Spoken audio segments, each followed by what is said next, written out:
Ela servia mesas quando um milionário zombou dela oferecendo $1000 se falasse inglês perfeito. Ele riu, até ela começar a falar em 5 idiomas fluentemente. O que aconteceu depois chocou o restaurante inteiro.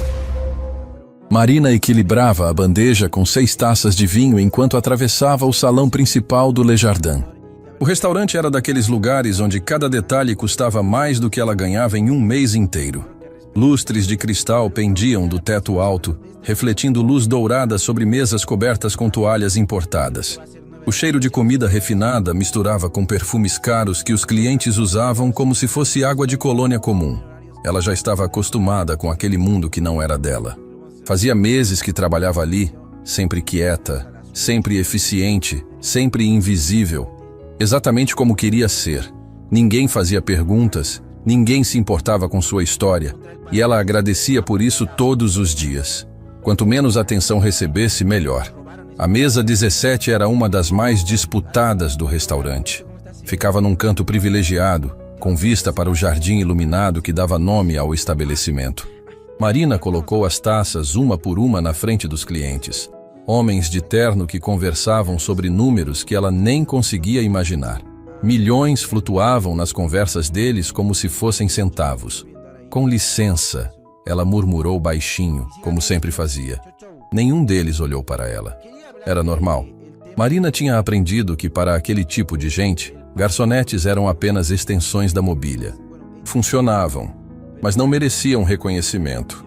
Ela recolheu a bandeja vazia e se virou para sair. Ei, moça! A voz veio de trás. Marina parou, respirou fundo e se virou com o sorriso profissional que ensaiava todos os dias no espelho. Um dos homens da mesa olhava para ela com aquela expressão que ela conhecia bem. Superioridade misturada com impaciência. Sim, senhor. Esse vinho não está na temperatura certa. Marina sabia que estava. Tadeu, o gerente, conferia pessoalmente cada garrafa antes de servir. Mas ela apenas assentiu. Vou providenciar outro imediatamente, senhor. Não, não vai. O homem se recostou na cadeira, cruzando os braços. Tinha cabelos grisalhos bem cortados e um relógio no pulso que provavelmente custava mais que um carro. Quero que você me explique por que o atendimento aqui está tão fraco ultimamente. Os outros homens da mesa olharam para cima, interessados agora. Marina sentiu o estômago apertar. Sabia que situações assim podiam escalar rápido. Alguns clientes pareciam se divertir colocando funcionários em situações constrangedoras.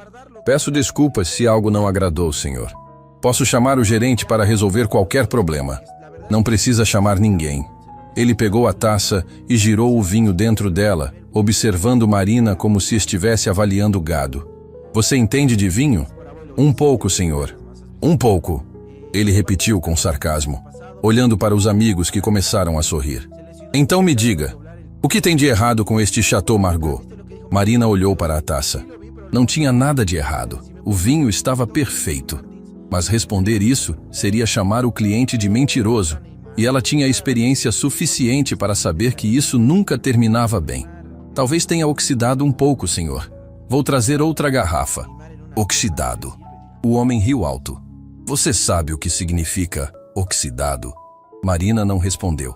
Apenas manteve o sorriso educado enquanto sentia as bochechas esquentarem.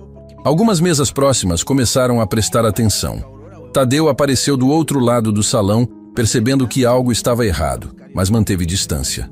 Ele era bom gerente, mas nunca se metia quando clientes importantes estavam envolvidos. Sabe qual é o problema com vocês? O homem continuou, agora claramente se divertindo. Acham que podem trabalhar em lugar fino sem ter educação apropriada. Aposto que você nem terminou o ensino médio. Os amigos dele riram. Marina apertou os dedos em volta da bandeja vazia. Tinha aprendido a engolir humilhações ao longo dos meses ali, mas algumas doíam mais que outras. Não porque fossem verdade, mas porque lembravam de tudo que ela tinha perdido. Augusto, vai com calma. Uma mulher sentada ao lado dele disse suavemente. Era elegante, devia ter a mesma idade dele, com joias discretas, mas caras. A moça está apenas fazendo o trabalho dela. Denise, não se meta. Augusto respondeu sem olhar para a esposa. Seus olhos estavam fixos em Marina, como um predador brincando com a presa. Estou fazendo um favor para ela. Educação nunca é demais. Marina respirou fundo. Só mais algumas horas e o turno terminaria. Só mais algumas horas e poderia ir para casa, tomar um banho e esquecer que pessoas como Augusto existiam no mundo. Com sua permissão, senhor, vou buscar o gerente. Não, não vai. Augusto se inclinou para a frente, apoiando os cotovelos na mesa. Tenho uma proposta melhor. Vamos tornar isso interessante. Marina sentiu um aperto no peito. Nada de bom começava com aquele tipo de frase. Você parece ser do tipo que precisa de dinheiro extra, não é? Ele continuou, tirando a carteira do bolso interno do paletó. Olha só o que vou fazer. Vou lhe dar $1000 se conseguir me atender em inglês perfeito. Inglês de verdade, não esse português enrolado que você fala. O restaurante ficou em silêncio. Até a música ambiente parecia ter parado. Todas as cabeças se viraram para a mesa 17. Marina sentiu o rosto queimar enquanto Augusto abria a carteira e tirava várias notas, colocando-as sobre a mesa como se fossem cartas de um baralho. $1000, ele repetiu batendo com o dedo nas notas. Só precisa me servir o jantar inteiro em inglês, sem erros, sem sotaque ridículo. Consegue fazer isso? Os amigos dele começaram a rir. Baixinho no começo, depois mais alto. Um deles sussurrou algo que Marina não conseguiu ouvir, mas que fez Augusto gargalhar. Tadeu finalmente se aproximou, o rosto vermelho de constrangimento. Senhor Augusto, talvez não seja necessário. Não estou falando com você, Tadeu. Estou fazendo uma proposta de negócios honesta para sua funcionária. Augusto não tirou os olhos de Marina. Então, aceita ou não? Ou será que o inglês da escola pública não foi suficiente? Marina olhou para as notas sobre a mesa. $1000. Ela ganhava menos que isso em um mês inteiro de trabalho. Mas não era sobre o dinheiro. Nunca tinha sido sobre dinheiro. Era sobre dignidade. Era sobre respeito. Era sobre tudo que ela tinha perdido e estava tentando reconstruir em silêncio. Ela podia simplesmente se afastar. Podia deixar Tadeu lidar com aquilo.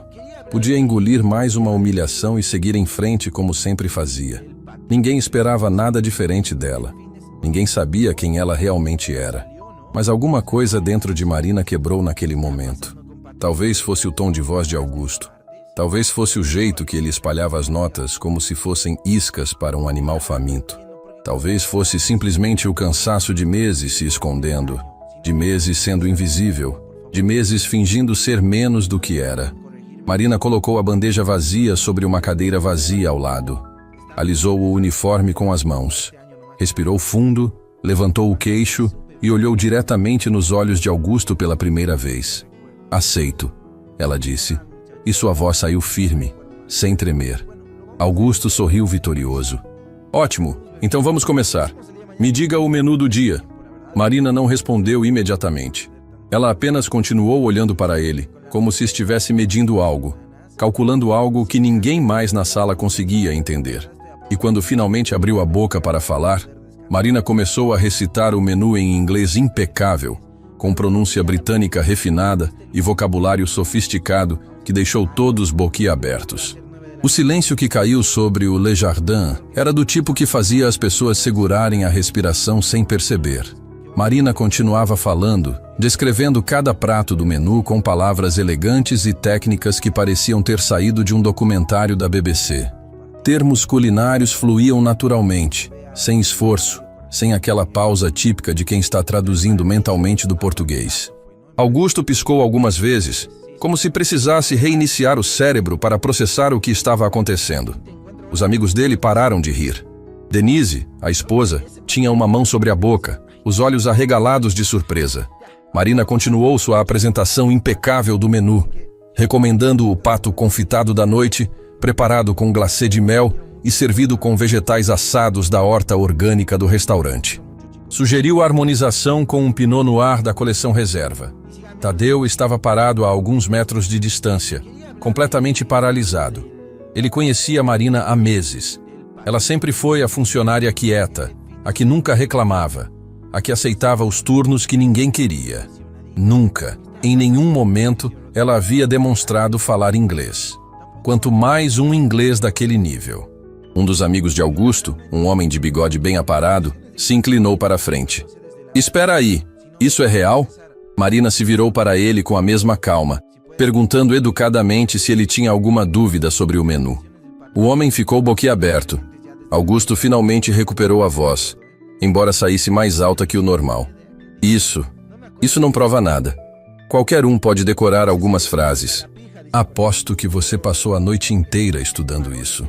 Marina não respondeu imediatamente. Ela apenas inclinou a cabeça levemente para o lado, como se estivesse considerando o comentário. Havia algo diferente nela agora. A postura tinha mudado. Os ombros estavam mais retos. O queixo estava erguido. Era como se uma camada invisível tivesse sido removida, revelando alguém completamente diferente por baixo. Marina então comentou que ele havia escolhido o Chateau Margaux, que era realmente uma excelente escolha, embora ela argumentasse que o pomerol da adega complementaria melhor o filé mignon que ele tinha pedido. Os taninos no Margaux às vezes podem dominar o tempero delicado que o chefe usa. Augusto abriu a boca. Fechou. Abriu de novo. Nenhum som saiu. Aquilo não era inglês decorado.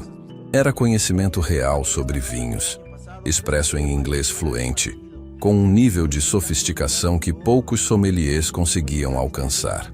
Meu Deus! Denise sussurrou, agora olhando para Marina com uma mistura de admiração e curiosidade. Onde você aprendeu a falar assim?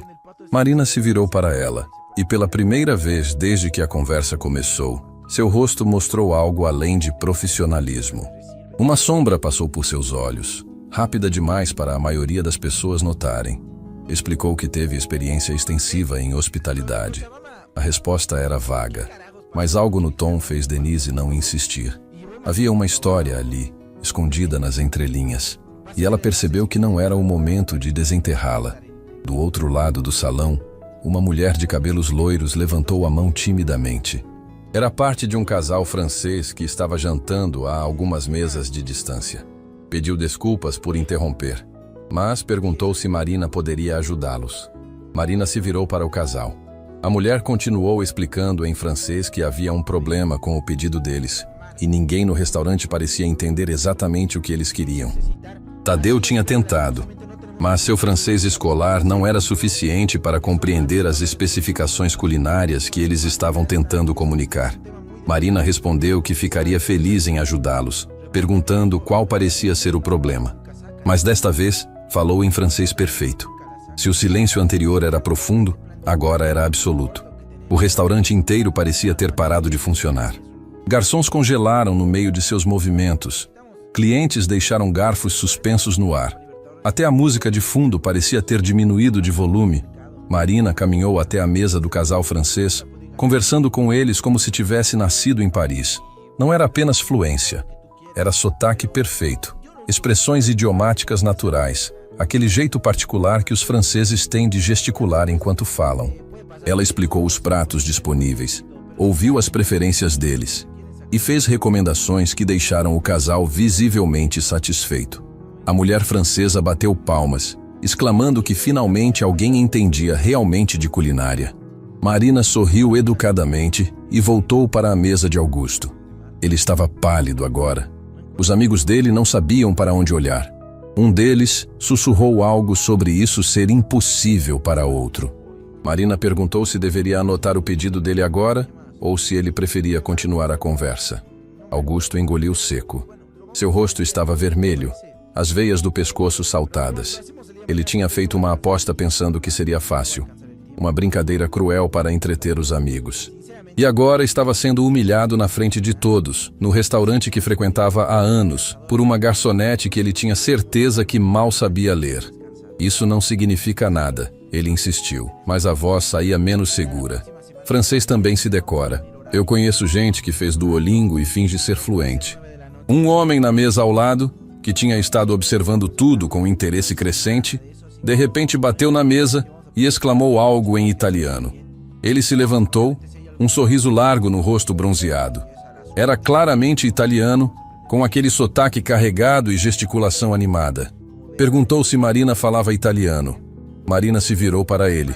Havia algo diferente em seus olhos agora. Não era mais apenas profissionalismo. Era quase diversão. Como se ela estivesse começando a aproveitar a situação depois de meses se escondendo. Respondeu que sim, falava italiano, e perguntou se podia ajudá-lo com algo. O italiano riu alto, um som genuíno de prazer. Exclamou que era incrível, que ela falava como uma romana. Marina conversou com ele por alguns minutos, respondendo perguntas sobre sua experiência com o idioma, fazendo o homem rir com alguma piada em dialeto que só italianos nativos entenderiam. Quando ela finalmente voltou sua atenção para a mesa de Augusto, o restaurante inteiro estava em polvorosa. Clientes sussurravam entre si, funcionários olhavam boquiabertos, e Tadeu tinha o celular na mão como se estivesse pensando em gravar tudo. 3 idiomas. O amigo do bigode murmurou. Ela fala 3 idiomas fluentemente. Inglês, francês e italiano. Outro completou, contando nos dedos. E aposto que o português é o 4º. Augusto estava segurando as notas de $1000 com tanta força que os dedos dele ficaram brancos. Ele não estava mais sorrindo. Não estava mais se divertindo. Na verdade, parecia estar começando a entrar em pânico, percebendo que havia subestimado completamente a pessoa que estava na sua frente. Isso é algum tipo de truque, ele disse, mas soava mais como uma pergunta desesperada que uma acusação. Você é algum tipo de atriz? Isso é uma pegadinha? Marina finalmente deixou o profissionalismo escorregar um pouco. Um pequeno sorriso apareceu no canto dos lábios. Não era cruel, não era vingativo. Era apenas cansado. O sorriso de alguém que estava exausta de ser subestimada. Disse que não havia truque, apenas idiomas.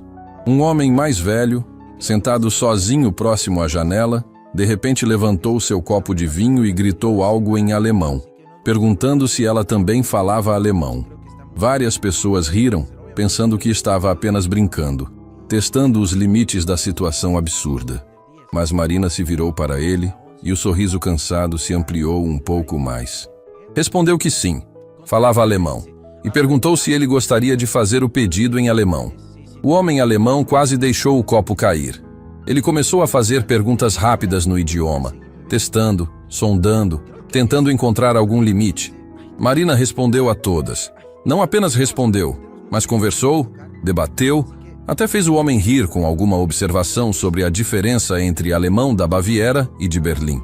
Augusto estava de pé agora, as mãos tremendo. 4 idiomas. A garçonete que ele tinha humilhado, que ele tinha oferecido $1000 como se fosse uma esmola, falava 4 idiomas fluentemente. E algo no jeito que ela mudava entre eles, na facilidade com que as palavras fluíam, dizia que aquilo não era talento de amador. Era treinamento profissional. Era experiência real. Quem é você? Ele perguntou, a voz finalmente quebrando. Quem realmente é você? Marina olhou para ele por um longo momento. O restaurante inteiro estava em silêncio de novo, esperando pela resposta. Até a cozinha parecia ter parado. Chefes espreitando pela porta para ver o que estava acontecendo. E foi nesse momento que um homem de terno preto, sentado discretamente num canto, se levantou e caminhou em direção a eles. Ele tinha um sotaque japonês quando falou, mas suas palavras eram claramente direcionadas a Marina. Pediu desculpas, mas perguntou algo em japonês. Marina se virou, e pela primeira vez desde que tudo começou, sua máscara de calma rachou. Seus olhos se arregalaram. Seu rosto ficou pálido. Ela conhecia aquele homem, e pelo jeito que ele olhava para ela, ele também a conhecia. E o que ele estava prestes a dizer ia mudar tudo. O homem de terno cinza continuava de pé, seus olhos fixos em Marina. Ele tinha aquele jeito contido que algumas pessoas do Japão carregam, mas havia algo urgente na forma como segurava a borda da mesa. Suas mãos tremiam levemente. Ele falou rápido em japonês, as palavras saindo atropeladas pela emoção, perguntando se ela não era a intérprete do Sr. Takahashi. Marina ficou completamente imóvel. Seu rosto, que tinha mantido aquela máscara de profissionalismo durante toda a noite, finalmente rachou. Seus olhos se arregalaram, não de surpresa, mas de algo mais profundo. Medo. Ou talvez dor. Era difícil dizer. Eu acho que está me confundindo com outra pessoa, senhor. Ela respondeu em português, sua voz saindo mais baixa que o normal. Não estou. O homem deu alguns passos na direção dela, e agora todo mundo no restaurante podia ver que seus próprios olhos estavam brilhando. Você é Marina Alves, Você trabalhou para a Organização Internacional de Cooperação Humanitária. Você salvou minha família. O silêncio que caiu sobre o Le Jardin era diferente dos anteriores. Não era só curiosidade. Era aquela quietude pesada que vem quando algo importante está prestes a ser revelado. Tadeu largou a bandeja que segurava. Denise levou a mão ao peito. Até Augusto, que tinha passado os últimos minutos tentando processar como uma garçonete falava 5 idiomas, ficou em silêncio absoluto. Senhor, Marina tentou novamente, mas sua voz estava tremendo agora. O senhor realmente está me confundindo com alguém. Meu nome é Kenji Takahashi. O homem interrompeu gentilmente, mas com firmeza. Ele puxou a carteira do bolso interno do paletó e retirou uma foto antiga, meio desbotada. Reconhece isso? Marina não se moveu. Não pegou a foto. Mas seus olhos caíram sobre a imagem. E algo dentro dela desmoronou. Suas mãos, que tinham estado firmes a noite inteira, começaram a tremer. Ela apertou os dedos contra a lateral da saia do uniforme, tentando controlar. A foto mostrava um grupo de pessoas em frente a um prédio branco com o logo de uma organização internacional. No centro, havia uma mulher jovem, talvez 10 anos mais nova que a Marina de agora, vestindo roupas profissionais e segurando uma pasta de documentos. Ela estava sorrindo. Não o sorriso educado que Marina usava para servir mesas. Era um sorriso genuíno, de alguém que estava feliz com o que fazia. Essa era você, Kenji disse suavemente. 6 anos atrás, em Genebra, você foi a intérprete simultânea da minha família quando precisamos de ajuda urgente com questões de refúgio. Sem você, nunca teríamos conseguido os documentos necessários. Você ficou acordada 3 noites seguidas traduzindo nossos processos sem cobrar nada extra. Marina fechou os olhos. Uma única lágrima escorreu pelo rosto dela, traçando um caminho silencioso até o queixo. Ela limpou rapidamente com as costas da mão, mas era tarde demais. Todo mundo tinha visto. Sua voz falhou. Ela tentou de novo. Eu não faço mais esse trabalho. Por quê? A pergunta veio de Denise, a esposa de Augusto. Ela tinha se levantado da cadeira e dado alguns passos na direção de Marina, seus olhos cheios de uma compaixão genuína. Por que alguém com esse talento, com essa experiência, está trabalhando como garçonete? Marina abriu a boca, mas nenhum som saiu. Como explicar? Como resumir em palavras a forma como sua vida tinha desmoronado? Como contar para estranhos sobre as noites que passava acordada, revivendo decisões que tomou, palavras que traduziu, conversas que facilitou? Ela perdeu alguém. A voz de Kenji era suave, mas carregava tanto peso que parecia física. Não é verdade, Marina. Você perdeu alguém importante durante uma missão, e isso a fez abandonar tudo. O restaurante estava tão silencioso que o som de um garfo caindo no chão da cozinha ecoou como um trovão. Marina abriu os olhos e agora as lágrimas fluíam livremente. Ela não tentou mais limpá-las. Como você sabe? Ela sussurrou. Porque eu tentei encontrá-la. Depois que minha família se estabeleceu, eu quis agradecer adequadamente. Mas quando fui procurar pela organização, eles disseram que você tinha pedido demissão. Disseram que houve um incidente, que você se culpava por algo que não foi sua culpa. Foi minha culpa. As palavras saíram de Marina como uma confissão arrancada à força. Eu estava traduzindo para uma família em uma zona de conflito. Eu disse a eles que era seguro ir para um determinado local. Eu traduzi as instruções erradas. Sua voz quebrou completamente. Augusto estava pálido agora, observando a mulher que ele tinha humilhado minutos atrás desmoronar na frente de todos. Suas mãos ainda seguravam os $1000, mas eles pareciam sem sentido agora. Insignificantes. Uma mulher que estava jantando sozinha perto da janela se levantou. Ela tinha cabelos grisalhos presos em um coque e aquele ar de quem tinha vivido muitas vidas. Você estava na Síria em 2019? Ela perguntou, sua voz carregando um sotaque francês. Marina se virou para ela, os olhos vermelhos. Como sabe? Porque eu estava lá também. Margot Dubois, Médicos Sem Fronteiras. A mulher caminhou na direção de Marina com passos firmes. Eu me lembro de você, a intérprete que nunca dormia, que trabalhava com 3 equipes diferentes porque faltavam tradutores. Você salvou mais vidas naqueles 6 meses que a maioria dos médicos salva em anos. Não salvei a que importava. Marina sussurrou, sua voz tão baixa que as pessoas tiveram que se inclinar para ouvir. A família Al-Rahman, Margot disse gentilmente. Eu sei o que aconteceu. Estávamos todos lá. E você não teve culpa. Eu disse para eles irem para o norte. Eu traduzi as coordenadas erradas. Você traduziu exatamente o que te disseram para traduzir. Margot estava bem perto agora, suas mãos alcançando os ombros de Marina. As coordenadas que te deram estavam erradas. Descobrimos depois. Foi erro de inteligência, não seu. Mas você se culpou mesmo assim. Você carregou aquele peso sozinha e se escondeu do mundo. Marina desabou.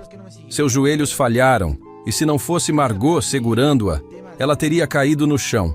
Tadeu correu para ajudar, colocando uma cadeira rapidamente atrás dela. Marina sentou, o rosto nas mãos, os ombros sacudindo com soluços silenciosos que ela tinha guardado por anos. O restaurante inteiro estava assistindo. Não com curiosidade mórbida, mas com algo diferente. Compaixão, empatia. Várias pessoas tinham lágrimas nos olhos. Uma garçonete jovem que trabalhava com Marina estava chorando abertamente. Luca Benevente, o empresário italiano que tinha testado o italiano de Marina mais cedo, se levantou e caminhou até Augusto. Ele não disse nada. Apenas olhou para as notas de dinheiro na mão dele, depois para Augusto, e balançou a cabeça devagar, com desgosto. Você tinha que fazer aquilo? Luca disse em português carregado de sotaque. Humilhar uma mulher que passou por tanto? Para quê? Para impressionar seus amigos? Augusto não respondeu. Pela primeira vez na noite, ele parecia genuinamente envergonhado. Suas mãos tremiam enquanto guardava o dinheiro de volta na carteira. Klaus Hoffmann, o alemão que tinha testado Marina em alemão, também se aproximou. Disse que serviu na guerra, depois mudou para português. Eu vi o que acontece com as pessoas que trabalham em zonas de conflito, o trauma que carregam. E você faz isso aqui? Trata ela como lixo? Denise se afastou da mesa, pegando a bolsa. Ela olhou para o marido com uma expressão que misturava tristeza e algo que parecia muito com decepção. Eu vou para casa. Você pode vir ou não, mas precisa decidir que tipo de pessoa quer ser. Denise, Augusto começou, mas ela já estava saindo. Marina finalmente levantou o rosto das mãos. Seus olhos estavam vermelhos e inchados, mas havia algo diferente neles agora. Como se anos de peso tivessem sido parcialmente removidos. Ela olhou para Candy, que ainda estava de pé segurando a foto. Sua família está bem? Ela perguntou, a voz rouca. Está, graças a você. Candy se ajoelhou ao lado da cadeira dela. Meus filhos estão na universidade agora. Minha esposa é professora. Temos uma vida boa. Tudo porque você não desistiu de nós. Eu não fiz nada de especial. Você fez tudo. Candy colocou a foto velha nas mãos dela. Fique com isso, para lembrar que nem todas as histórias terminam mal. Algumas terminam com famílias inteiras reconstruindo suas vidas, por causa de você. Marina segurou a foto com ambas as mãos, como se fosse algo frágil e precioso. E talvez fosse. Talvez fosse a primeira evidência concreta em anos de que ela tinha feito diferença. De que nem tudo que ela tinha tocado tinha virado cinzas. Augusto estava de pé agora, isolado na mesa dele. Seus amigos de negócios estavam quietos, olhando para qualquer lugar menos para ele. A humilhação tinha mudado de lado. Agora, era ele sendo observado por um restaurante inteiro de pessoas que tinham acabado de testemunhar sua crueldade. E Marina, a garçonete invisível, a mulher que ele tinha tentado comprar por $1000, estava sentada cercada por pessoas que a enxergavam pelo que ela realmente era. Uma heroína escondida em uniforme de trabalho. Marina ainda segurava a foto quando Augusto finalmente se moveu. Ele não foi em direção à saída como a esposa. Em vez disso, caminhou lentamente até onde ela estava sentada. Os passos hesitantes, como se cada um custasse um esforço imenso. Quando chegou perto, ele parou, ficando de pé, enquanto ela permanecia sentada, cercada por Candy, Margot e os outros. Ele começou, mas a voz saiu rouca. Limpou a garganta e tentou novamente. Eu não sabia. Marina levantou os olhos para ele. Não havia raiva ali, nem rancor. Apenas um cansaço profundo que vinha de anos carregando culpa que não era sua. Ninguém sabia. Eu não contava para ninguém. Você trabalhou em zonas de conflito. Não era uma pergunta. Augusto estava processando, montando as peças de um quebra-cabeça que ele tinha ignorado completamente quando decidiu humilhá-la. Você salvou famílias, e eu te tratei como se você fosse... Como se eu fosse nada. Marina completou por ele sem emoção na voz. Eu sei, estou acostumada. As palavras foram como um soco no estômago dele. Augusto recuou meio passo, o rosto ficando mais pálido. Eu sinto muito. Eu realmente sinto. Senhor Augusto. Tadeu se aproximou, sua voz carregada de uma firmeza que ele não tinha mostrado antes. Acho melhor o senhor se retirar. A noite já foi difícil o suficiente para Marina. Mas antes que Augusto pudesse responder, Kendi levantou a mão. Espere. Há algo que preciso perguntar. Ele se virou para Augusto, estudando o rosto dele com atenção. Augusto Mendes. Você é parente de Helena Mendes? Augusto piscou, confuso com a mudança súbita de assunto. Helena é minha irmã mais nova. Por quê? Ela estava em Genebra, há 6 anos. Kendi olhou para Marina, depois de volta para Augusto. Ela estava em um programa de intercâmbio universitário quando ficou gravemente doente. Os médicos locais não conseguiam se comunicar adequadamente com ela porque o francês dela era básico e ela estava muito debilitada para falar inglês. Augusto ficou imóvel. Seus olhos se arregalaram lentamente enquanto memórias antigas voltavam à superfície. Espera um momento. Você está dizendo... Uma intérprete voluntária passou 3 dias no hospital com ela. Kendi continuou.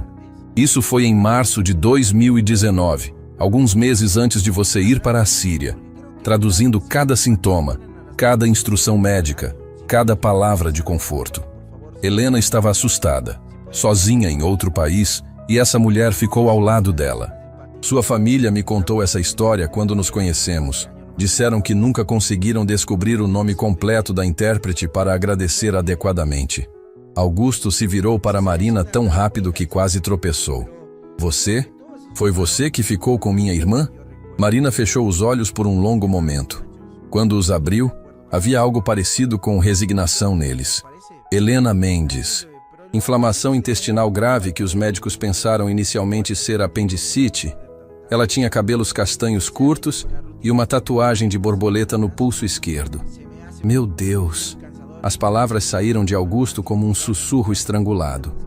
Meu Deus! Era você. Helena falou sobre você durante anos. Dizia que havia um anjo que apareceu do nada e ficou com ela quando estava com mais medo na vida. Eu não sou anjo, Marina disse calmamente. Eu só fiz meu trabalho. Não. Augusto estava balançando a cabeça agora, as mãos tremendo.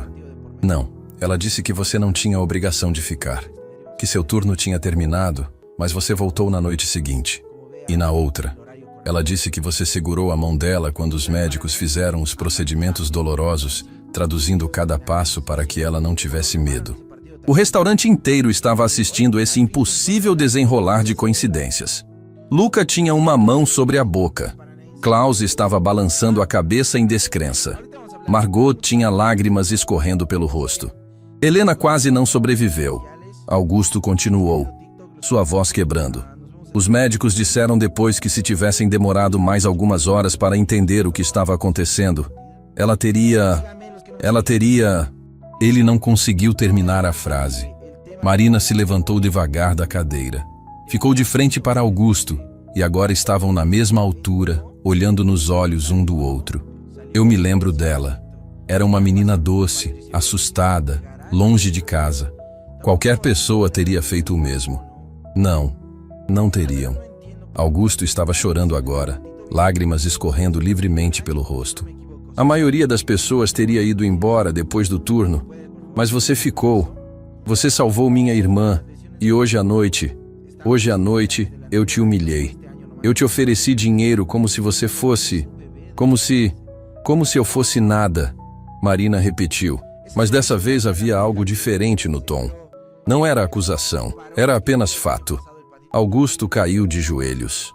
Ali, no meio do restaurante mais luxuoso da cidade, um dos empresários mais influentes da região estava de joelhos no chão, o rosto nas mãos, soluçando como uma criança. Me perdoa. Por favor, me perdoa. Eu não sabia. Se eu soubesse... Mas você não saberia. Marina interrompeu suavemente. Você nunca saberia. Porque pessoas como você não perguntam, não querem saber. Só julgam pela roupa, pelo emprego, pela aparência e decidem que algumas pessoas valem mais que outras. Eu estava errado. Augusto levantou o rosto, os olhos vermelhos e inchados. Eu estava completamente errado. Não só sobre você. Sobre tudo. Sobre como eu trato as pessoas. Sobre o que eu acho que importa. Um dos amigos de negócios de Augusto se levantou e saiu sem dizer uma palavra. Outro fez o mesmo. Eles não queriam ser associados com o que tinham participado mais cedo. Não queriam que alguém lembrasse que eles também tinham rido. Tadeu se aproximou de Marina, sua voz baixa. Você não precisa ficar aqui. Pode ir para casa. Eu entendo se quiser pedir demissão depois disso. Marina olhou ao redor do restaurante. Para Kendi, que ainda segurava o celular como se quisesse mostrar mais fotos de sua família feliz. Para Margot, que tinha viajado da França e coincidentemente estava ali para corroborar sua história. Para Klaus, o veterano alemão que entendia o peso do trauma. Para Luca, que tinha defendido ela sem nem conhecê-la. E para Augusto, ainda de joelhos, destruído pelo peso de entender que tinha tentado humilhar a mesma pessoa que tinha salvado sua irmã mais nova. Não vou pedir demissão, ela disse finalmente. Esse emprego me deu paz quando eu mais precisava. Me deu um lugar para me esconder do mundo. Não vou deixá-lo por causa de uma noite difícil. Marina, Kendi se aproximou, puxando um cartão de visita do bolso. Eu trabalho agora com uma organização que ajuda refugiados e imigrantes. Precisamos desesperadamente de intérpretes qualificados.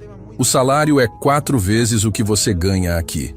E você poderia trabalhar remotamente no seu próprio ritmo, sem precisar ir para as zonas de conflito. Marina pegou o cartão, mas não olhou para ele. Eu não sei se estou pronta para voltar a esse mundo. Você não precisa decidir agora, Margot adicionou, colocando seu próprio cartão na mão de Marina. Mas quando estiver pronta, há um mundo inteiro de pessoas que precisam de alguém como você. Alguém que entende que idiomas não são só palavras, são pontes entre vidas. Augusto finalmente se levantou do chão, as pernas trêmulas. Ele tirou a carteira e removeu não só os $1000 da aposta, mas vários outros. Isso não é pagamento, não é esmola, é uma dívida. Uma dívida que minha família tem com você há 6 anos.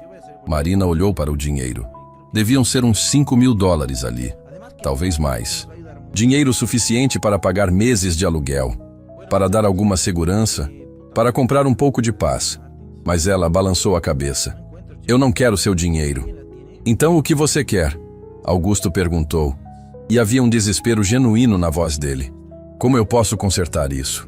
Marina ficou em silêncio por um longo momento. O restaurante inteiro estava esperando sua resposta. Até a cozinha tinha parado de fazer barulho. Todos os funcionários espreitando pela porta para ver o que aconteceria. Eu quero, Marina disse lentamente, escolhendo cada palavra com cuidado. Que você se lembre dessa noite. Quero que toda vez que ver alguém servindo sua mesa, limpando seu escritório, ou fazendo qualquer trabalho que você considera menor, você se pergunte, quem é essa pessoa realmente? Que história ela carrega? Que dor ela esconde? Eu vou, Augusto prometeu, a voz firme apesar das lágrimas. Eu juro que vou. E quero que você conte essa história, Marina continuou. Para seus amigos, seus colegas, sua família. Não para me glorificar, mas para que eles entendam que aparência não significa nada, que respeito não é baseado em quanto dinheiro alguém tem na carteira. Augusto assentiu vigorosamente. Eu vou contar, para todo mundo, e vou começar pedindo para falar com Helena agora. Ele pegou o celular com mãos tremendo. Ela precisa saber que eu encontrei você, que eu quase... Sua voz falhou novamente. Luca colocou uma mão pesada no ombro de Augusto. Hoje você aprendeu que cada pessoa que cruza seu caminho carrega um universo inteiro dentro dela. Essa lição vai custar mais que $1000. Vai custar seu orgulho, sua arrogância, sua certeza de que você é melhor que os outros. Eu pago esse preço. Augusto disse. De bom grado. Marina finalmente pegou os cartões de visita de Kenji e Margot. Olhou para eles, lendo os nomes e informações impressas. Talvez um dia ela estivesse pronta para voltar, para usar seus dons novamente, para ser a ponte que tantas pessoas precisavam. Mas não hoje. Hoje ela precisava processar tudo. Precisava entender que talvez, apenas talvez, o que aconteceu na Síria não foi culpa dela, que ela tinha salvado muito mais vidas do que tinha perdido. Obrigada, ela disse para todos ali, por me lembrarem de quem eu era, de quem eu ainda sou. E naquele momento, Marina não era mais invisível. Ela era vista. Finalmente, completamente vista. 3 dias se passaram desde aquela noite no Le Jardin. 3 dias que pareciam ter durado uma vida inteira. Marina estava sentada no pequeno apartamento que alugava, olhando para os 2 cartões de visita que tinha colocado na mesinha de centro. Kendi Takahashi de um lado, Margot Dubois do outro. 2 portas se abrindo para um mundo que ela tinha jurado nunca mais pisar. O celular tocou. Ela olhou para a tela e viu um número desconhecido. Normalmente ignoraria, mas algo a fez atender. Alô? Marina! A voz do outro lado era feminina, jovem, carregada de emoção. Marina, é você mesmo? Meu Deus, eu não acredito que o Augusto te encontrou. Marina sentiu o coração acelerar. Ela conhecia aquela voz. Mesmo depois de 6 anos, mesmo através de uma ligação telefônica, ela conhecia. Helena? Sim, sou eu. Helena estava chorando e rindo ao mesmo tempo. Augusto me ligou na mesma noite. Contou tudo o que aconteceu. Eu peguei o primeiro voo. Estou em São Paulo agora. Por favor, posso te ver? Marina fechou os olhos. Parte dela queria dizer não. Queria manter aquela porta fechada, aquele capítulo da vida dela bem guardado no passado. Mas outra parte, a parte que tinha ficado 3 noites acordadas no hospital com uma menina assustada, não conseguia recusar. Onde você está? Na frente do seu prédio. Marina correu até a janela e olhou para baixo. Lá estava Helena, mais velha agora, com cabelos mais longos, mas ainda com aqueles mesmos olhos que Marina lembrava. Ela estava segurando o celular, olhando para cima, acenando freneticamente quando viu Marina na janela. 15 minutos depois, as 2 estavam sentadas no sofá pequeno do apartamento. Helena não parava de segurar as mãos de Marina, como se tivesse medo que ela desaparecesse e se soltasse. Eu te procurei por anos, Helena disse, as lágrimas escorrendo.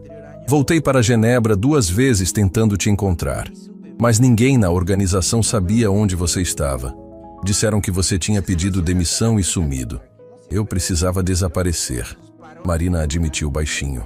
Por causa do que aconteceu na Síria? Helena perguntou gentilmente. Augusto me contou. Sobre a família, sobre como você se culpou. Marina assentiu, sem confiar na própria voz. Marina, olha para mim. Helena esperou até que ela levantasse os olhos. Você salvou minha vida.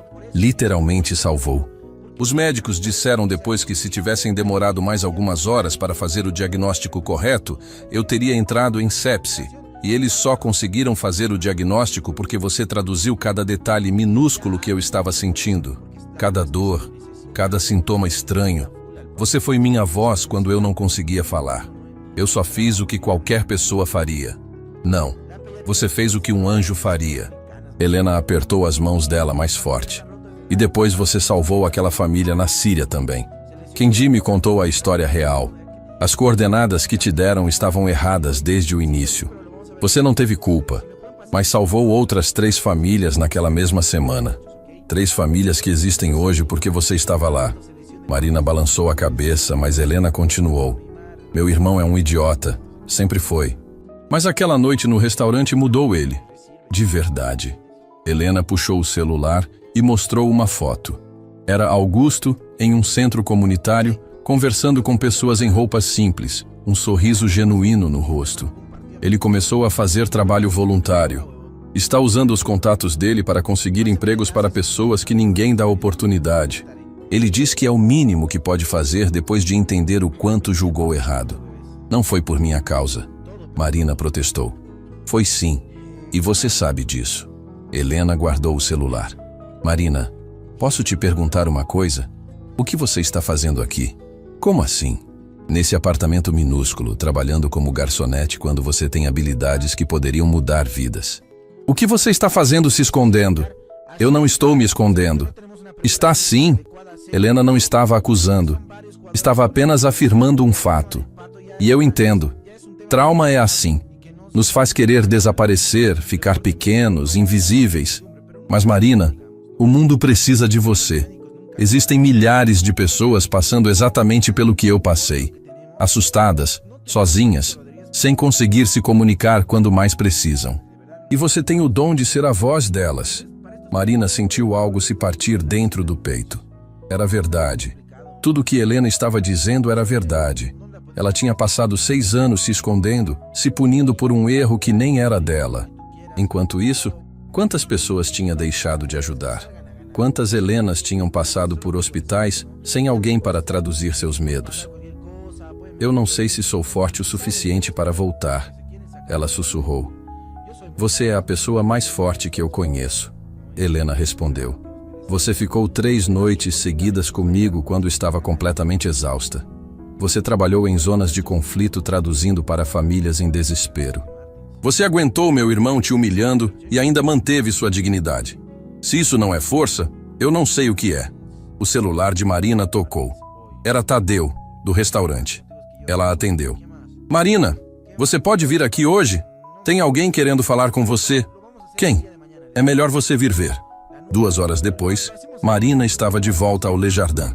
Mas o restaurante estava diferente. Tinha menos mesas. E no centro do salão havia uma mesa grande com várias pessoas sentadas. Kendi estava lá. Margot também. Klaus, o alemão. Luca, o italiano. E várias outras pessoas que ela não conhecia. Marina! Kendi se levantou sorrindo. Obrigado por vir. Por favor, sente-se. Ela sentou, confusa. Tadeu apareceu com café e água. Piscou para ela de forma encorajadora. O que está acontecendo? Nós criamos algo. Margot explicou puxando uma pasta. Depois daquela noite, não conseguíamos parar de pensar. Existem tantas pessoas precisando de intérpretes qualificados, mas os serviços são caros e burocráticos. Então decidimos criar uma organização diferente. Chamamos de Pontes. Kendi continuou. Serviço de interpretação voluntária para quem mais precisa. Hospitais, tribunais, centros de acolhimento. Lugares onde uma tradução incorreta pode custar vidas ou liberdades. Klaus bateu na mesa. E queremos que você coordene todo o projeto. Marina ficou boquiaberta. Eu? Por quê? Porque você entende. Luca respondeu simplesmente. Você sabe o que está em jogo. Você viveu dos 2 lados. Como a pessoa que salva e como a pessoa que carrega a culpa. Ninguém está mais qualificado. Mas eu não sei se estou pronta. Ninguém está pronta até que esteja. Margot disse gentilmente. Mas você não estaria sozinha. Nós estaríamos todos aqui. E olha, ela abriu a pasta e mostrou uma lista de nomes. Esses são intérpretes voluntários que já se inscreveram. 50 pessoas em 3 dias. Todos porque viram o vídeo. Que vídeo? Kendi girou o celular para ela. Era um vídeo gravado por alguém no restaurante naquela noite. Mostrava Marina falando os 5 idiomas. Mostrava Augusto de joelhos pedindo perdão. Mostrava a história toda se desenrolando. E tinha 3 milhões de visualizações. 3 milhões de pessoas viram sua história. Kendi disse. E sabe quantas mensagens recebemos? Milhares. Milhares de pessoas dizendo que foram maltratadas no trabalho, que são invisíveis, que ninguém valoriza elas. E milhares de outras dizendo que querem ajudar, que querem ser intérpretes, voluntários, doadores. Você iniciou um movimento, Marina. Sem querer, sem planejar, você mudou algo.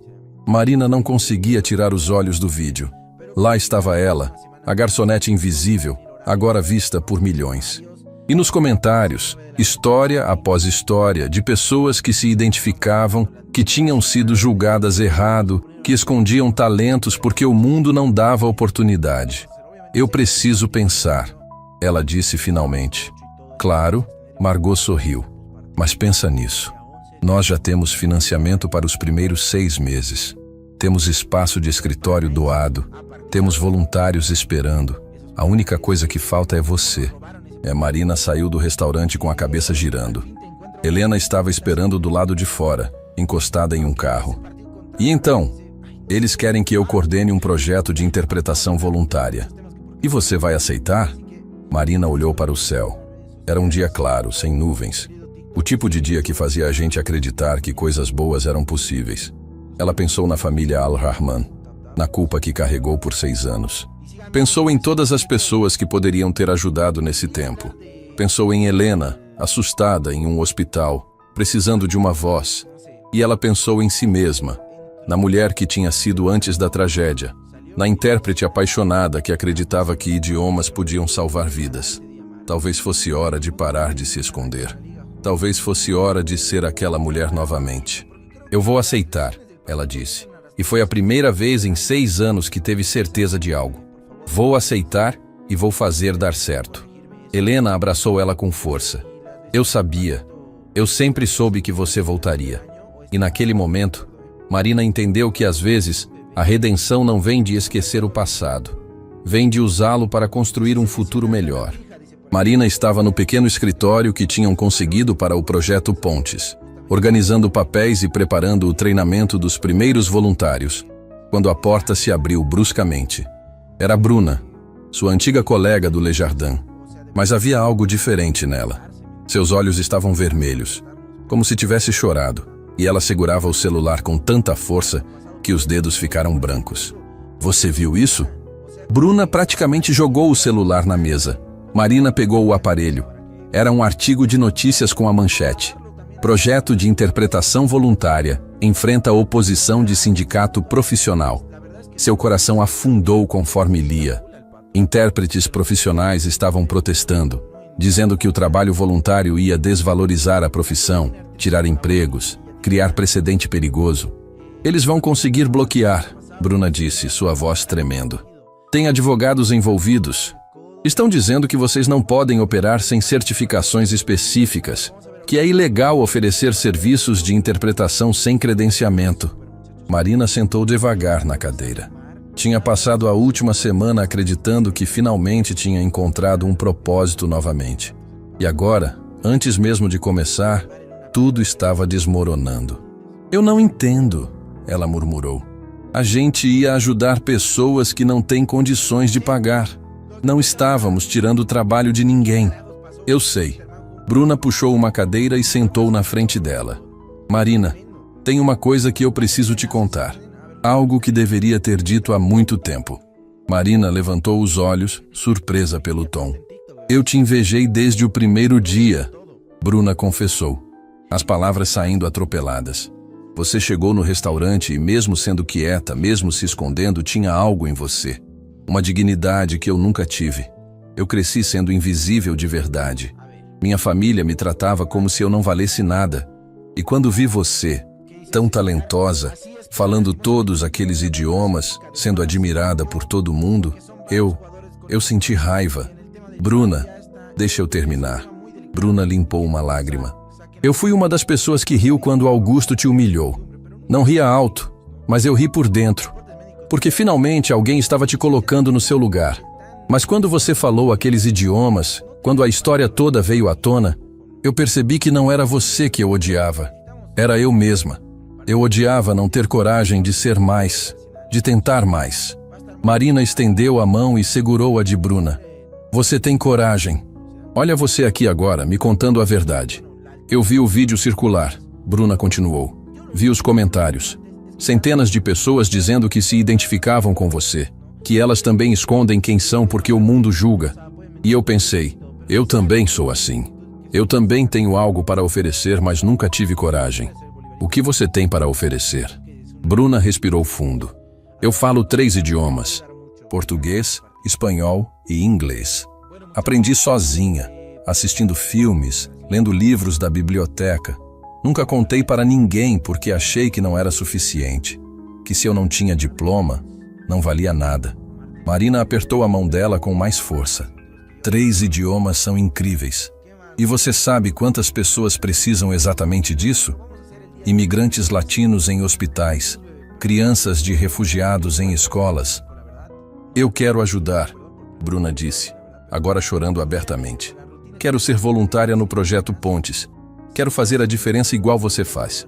Mas se eles fecharem antes mesmo de começar, a porta se abriu novamente. Dessa vez era Kenji, com Margot logo atrás. Ambos pareciam tensos. Vocês viram as notícias? Marina disse. Não era pergunta. Vimos, Kenji confirmou. E tem mais. Conseguimos uma ordem judicial temporária bloqueando o início das operações até que todas as licenças sejam verificadas. Processo que pode levar meses. Meses que as pessoas não têm. Margot adicionou amargamente. Ontem mesmo recebi ligação de um hospital querendo intérprete para a família síria. A filha deles precisa de cirurgia urgente e ninguém consegue explicar os procedimentos adequadamente. Mas não podemos ajudar porque estamos legalmente impedidos. Marina sentiu a familiar pressão no peito. Aquela sensação de impotência que tinha carregado desde a Síria. A sensação de que não importa o quanto tentasse, nunca seria suficiente. Então acabou, ela sussurrou. Não. A voz veio da porta. Era Augusto, com Denise ao lado dele. Os dois entraram no escritório pequeno, que agora estava ficando apertado com tanta gente. Não acabou nem por um segundo. Marina olhou para ele confusa. Augusto, eles têm advogados, têm recursos. O que podemos fazer? Podemos lutar. Denise foi quem respondeu. Ela parecia diferente desde a noite no restaurante. Mais firme, mais presente. Augusto me procurou 3 dias atrás. Pediu perdão de verdade. Não só palavras vazias, mas mudança real. E parte dessa mudança é usar os recursos que ele tem para causas que importam. Augusto assentiu. Contratei os melhores advogados da cidade. Eles estão revisando toda a legislação. E descobrimos algo interessante. Kenji se inclinou para a frente. O quê? O sindicato está certo tecnicamente. Vocês não podem oferecer serviços de interpretação profissional sem as credenciais. Mas, Augusto sorriu pela primeira vez. Vocês podem oferecer acompanhamento linguístico humanitário. É uma classificação diferente, voltada especificamente para situações de emergência e vulnerabilidade social. Não compete com intérpretes profissionais, porque atende população que nunca teria recursos para pagar pelos serviços tradicionais. Isso é real? Marina perguntou, não querendo acreditar. Completamente legal, Augusto confirmou. Meus advogados já estão entrando com petição para reclassificar o projeto. Questão de dias até ser aprovado. Marina cobriu o rosto com as mãos. Não estava chorando, mas precisava de um momento para processar. Toda vez que achava que ia desistir, alguém aparecia oferecendo esperança. Por que você está fazendo isso? Ela perguntou finalmente, olhando para Augusto. Você já me pediu desculpas. Já admitiu que estava errado. Não precisa fazer mais nada. Sim, preciso. Augusto puxou uma cadeira e sentou, ficando no mesmo nível que ela. Helena me ligou ontem. Ela voltou para Paris, mas antes me disse algo que não consigo tirar da cabeça. O quê? Ela disse. Augusto, você passou a vida inteira construindo fortunas.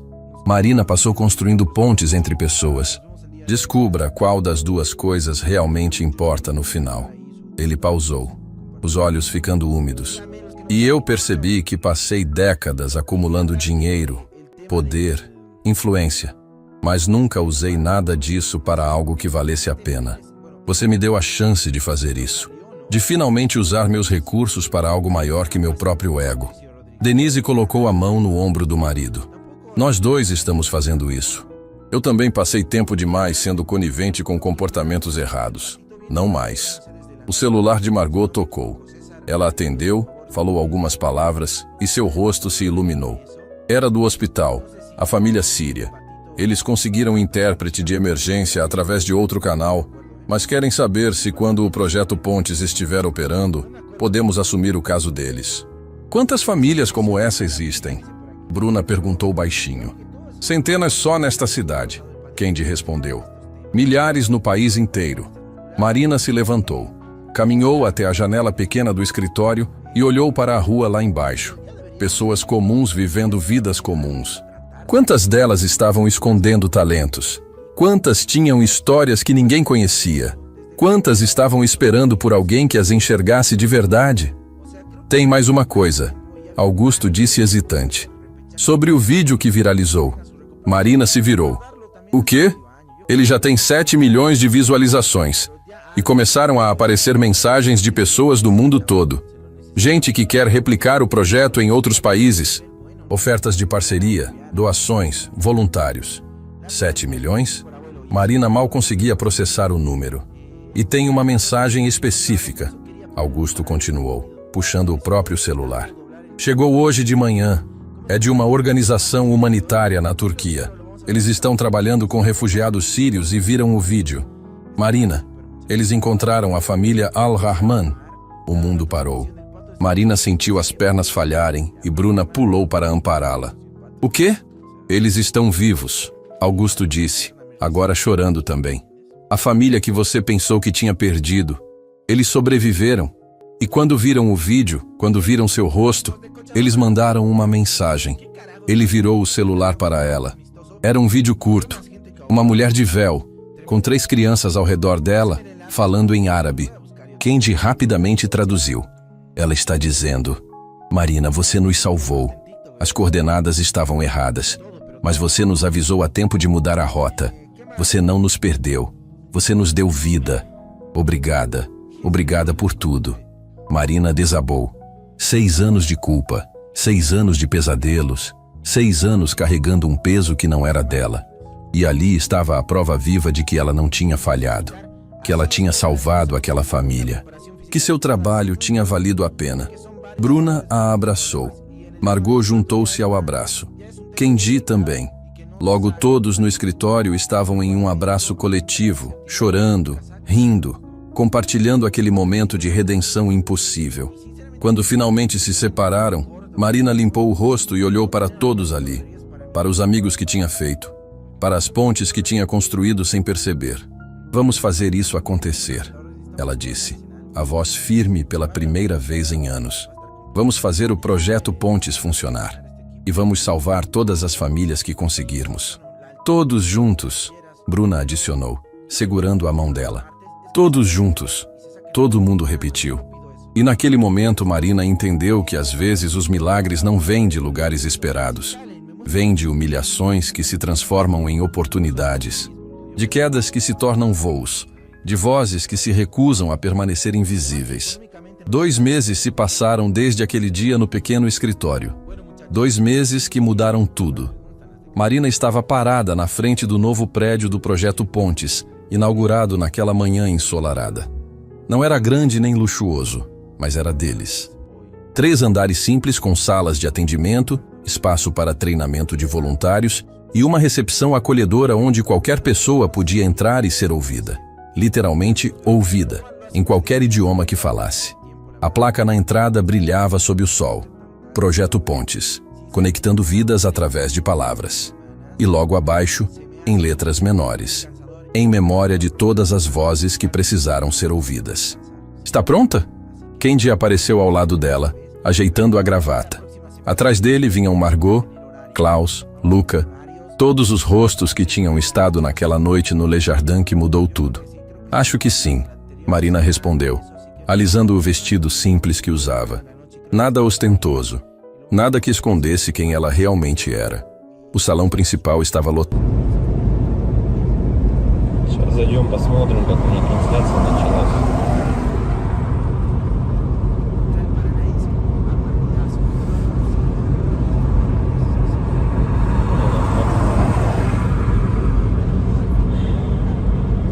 Если вот рассматривать, я говорю, задумываясь о том, что прожитые типа 30 лет, так смотришь на многих людей, которые сейчас, соответственно, живут, которым в районе 30, которые уже потеряли вообще вкус к жизни, да, радость какую-то от жизни. Таких, причем, кстати, становится все больше и больше. Мне кажется, этот средний возраст, когда говорили, что начинается вот этот кризис среднего возраста, он тоже сместился, как и говорят, что сейчас люди, в принципе, быстрее взрослеют, быстрее осмысливают все, да, почему-то это всегда все в плохом больше ключе на самом деле, да, вот что сейчас дети, к примеру, быстрее взрослеют, вот, и мне кажется, кризис, вот этот среднего возраста, он, наверное, тоже сместился. И вот я думаю, что он сместился где-то в районе 30 лет. Опять-таки, это тоже не со всеми, наверное, связано. Не у всех людей так, все люди разные. И когда приходишь к той мысли о том, что помимо того, что люди сами по себе стали такие вот, наверное, депрессивные, да, времена такие сложные, да, вот это вот еще извне много каких вещей случается, ну, на данный момент, которые людям усугубляют эту ситуацию на самом деле, вот этой депрессии, вот этих кризисов, да, каких-то переходных моментов в жизни. И непонятно, если конец этому всему, да, наступает у людей потом белая полоса в жизни, или они не могут выбраться из нее. Примеров достаточно на самом деле много. Например, вот сосед у меня есть такой хороший парень был. И есть, он хороший человек сам по себе. Но вот у него сейчас очень сложные времена такие, как бы дизмораль на него напала. О том, что он не реализовался в своей жизни к 30 годам, что жизнь у него кончена. И не может он выбраться из этой ситуации. Да? Как говорят, если мы говорим, что это мужики такие, да, типа слабые, да, какие-то, ну, безморальные, ну, как бы такие вот, что в основном это случается, наверное, зачастую, может быть, это у мужиков случается в этом возрасте, такой кризис, наверное, да, каких-то неудач в своей жизни, не пришедших ни к чему достойному и хорошему. Но вопрос в том, что это мужики такие, типа слабые, или времена такие стали, что если вот разобраться так, вот, например, возьмем даже с древних времен, когда человеку нужно было добывать пищу самому, да, там убивать мамонтов, мужику стоило там сходить на охоту. Да, на охоту он сходил, кого-то там добыл добычу, принес домой, да, что-то где-то там поделал дома, и все как бы. Ну и это, возможно, как работа тоже на ежедневной основе, да, была. И как бы мужик в то время считался, но еще воином были, они воинами были, не воевали, да. В любом случае это все такая в основном физическая была работа, типа стратегии именно добычи пищи какой-то себе. Ну, тут вот требовалось, возможно, какое-то знание, да, тут я не спорю. Но в основном это была физическая работа. Если взять, к примеру, не такие далекие времена, когда там люди вот только выходили из пещер, да, взять даже, допустим, 50 лет назад, 100 лет назад, да, когда люди работали на заводах, и что тогда считалось именно мужиком, да, таким.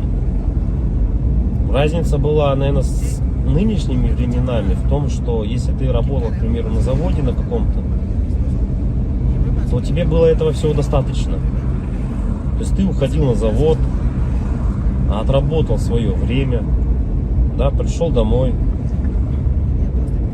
какие-то тоже там, может, домашние дела, и этого тебе было достаточно на самом деле. Как бы и все, и заключалась вся суть именно мужчин. Ну вот, как бы устроиться главное на завод и работать физически, опять-таки, да, получить какое-то образование, так, ну, как бы среднеспециальное, к примеру, да, какой-нибудь токарь, идти на завод, отработать там 8-12 часов. Это не легкая работа, я не спорю тоже с этим. Но опять-таки, этого зато было достаточно. Человек уходил, он отрабатывал там 12 часов и понимал, что ему будет всего достаточно. Ради этого и была, наверное, главная и основная мотивация. Да?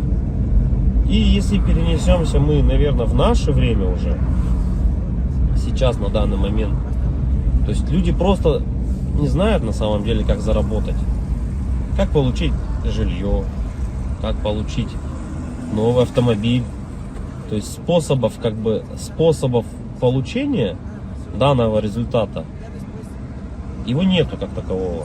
Это говоря о том, что ты будешь ходить на работу по 8, по 12 часов, допустим, сутками там работать, да, ты не заработаешь на машину, заработаешь ты на нее через 5 лет, если ты там не будешь ни пить, ни есть, как бы, да. Ну ладно, если вообще не тратить деньги, то заработаешь. Ну такого же невозможно, это же только где-то в сказках. С учетом нынешних трат, то есть даже при зарплате какой-то средней, там 100 тысяч рублей, ну где-то 60, где-то 70, где-то 80, возьмем от 60, наверное, до 120, то есть, к примеру, достижение результата такой, как, к примеру, квартира, недвижка какая-то своя, это кредиты, ипотеки, то есть вот здесь и сейчас ты берешь.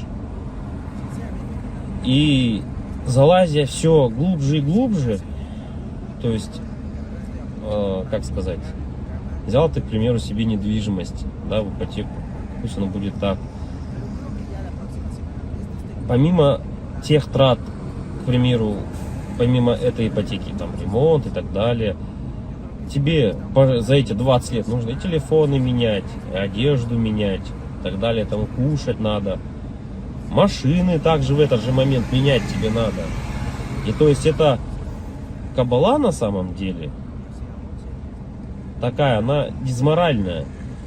И к чему это все? Что же значит мужик в наше время, который ходит на завод, работает 12 часов, а денег у него все равно нету.